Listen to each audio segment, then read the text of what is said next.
أجمل ما في قدر الله أنه يأتي بعد أن تنقطع كل الأسباب ولا يبقى في قلب العبد إلا الله. عش حياتك ولا ترهق نفسك بالتفكير، فالله عنده حسن التدبير. تذكر أن الله جل جلاله قال لعباده لا تقنطوا، وقال يعقوب لأولاده لا تيأسوا، وقال يوسف لأخيه لا تبتئس، وقال شعيب لموسى لا تخف، وقال نبينا محمد صلى الله عليه وسلم لأبي بكر لا تحزن إن الله معنا. نشر الطمأنينة في النفوس في ساعات القلق منهج إلهي نبوي.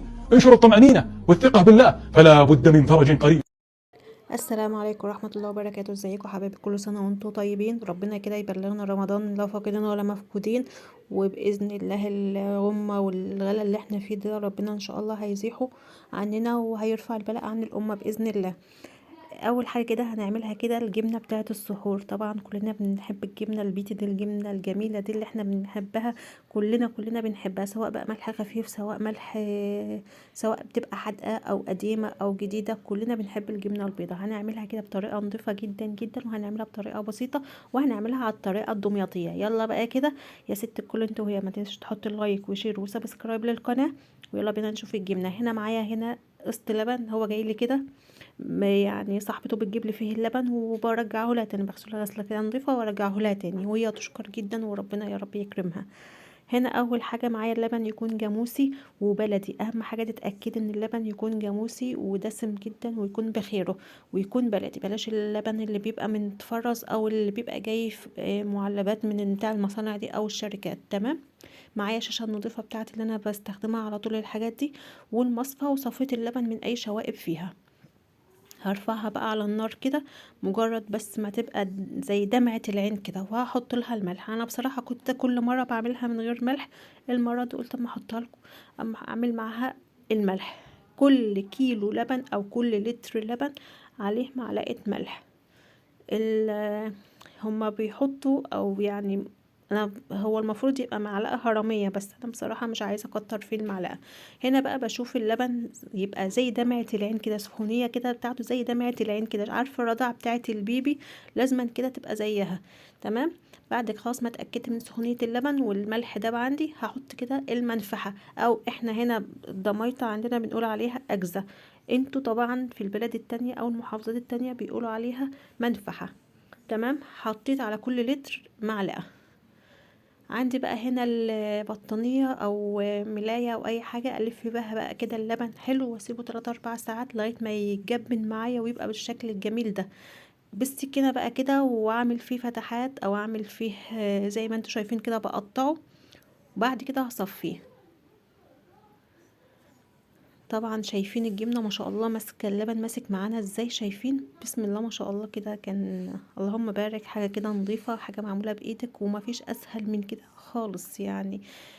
آه، ما هتجيبوش كده من بره. شايفين ما شاء الله طالع ازاي، خرط كده ازاي، قطعة كده، كل قطعة كده الواحدة يتاكل كده. لو ما كانش بس مغلي كنت اكلته كده. معايا بقى المصفى بتاعتي، او في هنا عندنا هنا بيسموها يعني حاجات مخصوصة للجبنة اسمها بقوطي، او الحصيرة بتاعت الجبنة. انا لا عندي ده ولا عندي كده. طيب هتتصرفي ازاي؟ مصفى زي اللي انا عاملاها كده، هتحط فيها الشاشة بتاعتك النظيفة، وهتطلعي فيها الجبنة بقى. طيب هتقولي لي انا عندي الحصيره، تمام حلو قوي، استعملي الحصيره. طب هتقولي لي عندي اللي هي البقوط بتاعه الجبنه دي، ده عندنا هنا الفلاحين بيستعملوا البقوط بتاعه الجبنه، ده تبقى كويسه جدا. انا بقى لا عندي لا ده ولا ده، فاستعملي زي بقى كده المصفى وحته الشاشه، بس الشاشه تبقى نظيفه وتبقى كويسه. هنا عندي بقى هحط بقى هنا فيها الجبنه، وهعصرها حلو كده وهربطها، وهسيبها بقى تصفي ميتها. طيب هتقولوا الميه اللي نازله منها دي هتعملي فيها ايه؟ اوعي ترمي الميه منها ديتي. الميه ده هنحط فيها الجبنه، واللي هيفيد هتعملي بقى في التلاجة عندك، تعملي منه عيش، تعملي منه كحك، تعملي به كل حاجه حلوه. معايا كمان شاشه كمان برضو نظيفه، وحطيت المصفى، مصفى تانية الألمونيا العادية بتاعتي، وهنزل بقى فيها الجبنة بقى، الجبنة اللي عندي. جربي اعملي الجبنه في قلب البيت بجد، مش هتندمي خالص اللي انت هتعملها في قلب البيت، بالعكس هتبقى جميله جدا ونضيفه كمان احلى من اللي بنجيبها من بره. انا هنا بسيب الجبنه لغايه ما تصفي ميتها خالص خالص نهائي، يعني انا مش عايزاها فيها ميه خالص، انا عايزاها تبقى صافي ميه. اللي بنجيبها من بره، انا كنت الاول بشتريها من بره، يعني هنا من الستات بتاعه البيوت هنا اللي بيعملوها بره، بشتريها منهم. كانت بتبقى لسه بميتها كده، وعلى ما بحطها في البرطمان واجي اطلعها منها ما بعرفش اطلعها، بتبقى متفتفته خالص، يعني ما بيطلعش منها اساسا الجبنه، خلاص الميه دابت، الجبنه دابت في قلب الميه، لانها لسه طبعا ما بيسيبهاش بقى براحتها. هما شايفين دي كده، هما بيبيعوها كده زي الشكل ده كده، فانا مش عايزاها كده، يعني ده لسه فيها الميه بتاعتها، انا عايزاها الميه بتاعتها تبقى زيرو، يعني مفيش فيها خالص ميه، تبقى نشفت من الميه كلها. طيب لو انا عايزه اخزنها، لو انت عايزه تخزنيها هتزودي لها الملح بتاعها، وهتسيبها بقى تصفي ميتها، تيجي تمسكيها هتلاقيها كده ما عادش فيها ميه خالص. فانا هنا بصراحه ما بخزنهاش، انا بنعملها بناكلها طازه بطازه. وهقولك كمان، لو انت عايزه بقى تخزنيها هتقطعيها مكعبات او هتقطعها خرط على حسب ما انت حابه، وهتسيبها في المصفى، في الهوا كده بره او في التلاجة لكذا يوم، يعني مثلا يومين، لغايه ما تلاقي الميه بتاعتها خالص بقت ما عادش فيها ميه نهائي. شايفين هنا انا بقى بشوفها كده، بشوف لسه فيها ميه ولا لا، وبعد كده بفرد الحته عليها حلو كده، وهحط طبق، وارجع احط التقل بتاع الجبنه الاولاني بالميه بتاعتها فوقها، واللي فوق دي برضه هحط عليها تقل وهسيبها. شايفين انا عاملاها ازاي؟ عايزه بقى تحط بقى عندك حاجه كبيره وعايزه تحط فيها الجبنه مره واحده، حط الجبنه فيها مره واحده وتبقى حاجه مره واحده كده. هنا بعد 3 او 4 ساعات كده فطلعت بقى الميه بتاعتها كلها، فانا عايزاها بقى كده، مش عايزاها اسيبها تنشف خالص لان انا مش هخزنها. انما الكلام ده لو انت هتخزنها تسيبها تصفي ميتها خالص، ممكن تسيبها كده ليله بحالها كده بالشكل اللي انت شايفاه ده. شايفين؟ ما شاء الله طالعه الجبنه كانت جميله جدا، فجربي اللي انت تعملها في قلب البيت وخصوصا في رمضان. الجبنه دي تعملي منها جبنه حلوه، وتعملي منها جبنه اللي هي بتاعه التلاجة دي، وتعملي منها الجبنه السبريد، تعملي منها حاجات كتير جدا. شايفين جمال الجبنه شكلها عامل ازاي؟ شايفين ما شاء الله القرص طالع سليم ازاي؟ تعال بقى نشوف التانية بقى، عشان كان فيها اللبن اكتر من المصفى، والمصفى كانت ضيقة عليها، فما شاء الله طلع القرص بقى مالي مركزه كده وكان حلو. شايفين؟ بسم الله ما شاء الله، حاجة كده نظيفة، يعني انت عاملاها، شايفين شكلها عامل ازاي؟ انت عاملاها بايديك انت، حاجة تأكل ولادك، حاجة نظيفة يعني. 5 كيلو لبن ما فيش. شايفين الجبنة؟ 5 كيلو لبن يعني بحق كيلو جبنة ما انت هتجيبيها، يعني هيطلع لك كمية حلوة من الجبنة، وكمان جبنة ماسكة نفسها وتعرف تاكليها حلو.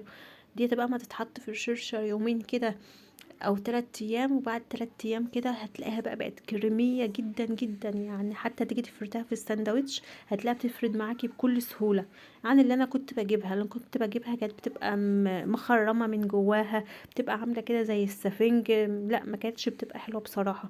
شايفين الجبنة شكلها عامل ازاي؟ ما شاء الله كانت جميلة جدا. جربيها وان شاء الله هتعجبك. مفيش فيها ميه، مش مخرمه خالص، مصفيه ميتها، هي كان لسه فيها نسبه ميه بس انا عايزاها كده، انا مش عايزاها تصفي ميتها خالص.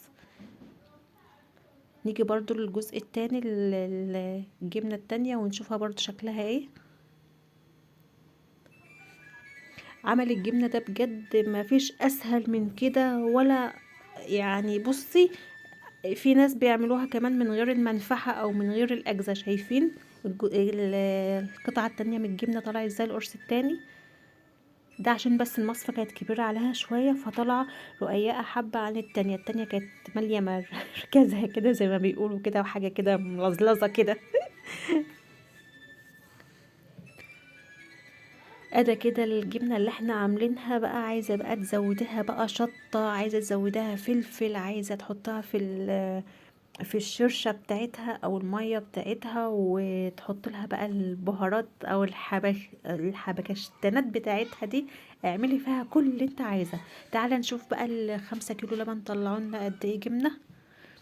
وجبنة ايه يعني؟ ما فيش فيها مية خالص ولا مخرمة ولا اي حاجة، هطلع لنا كيلو و600، يعني 5 كيلو طلع لنا كيلو و600 من الجبنة. طبعا لو واحدة بتباعها يعني لو انت انا كنت بجيبها كيلو بميتها، يعني الجبنه بتبقى لسه طازه، ما فيش مش مصفيه خالص من الميه. كنت بجيب الكيلو ب60 جنيه.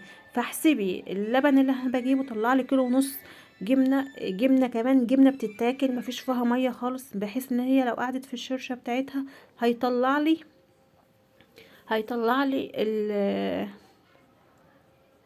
اما باجي اطلعها من الشرشه، الجبنه اللي انا بشتريها بطلعها مفيش دايبه خالص.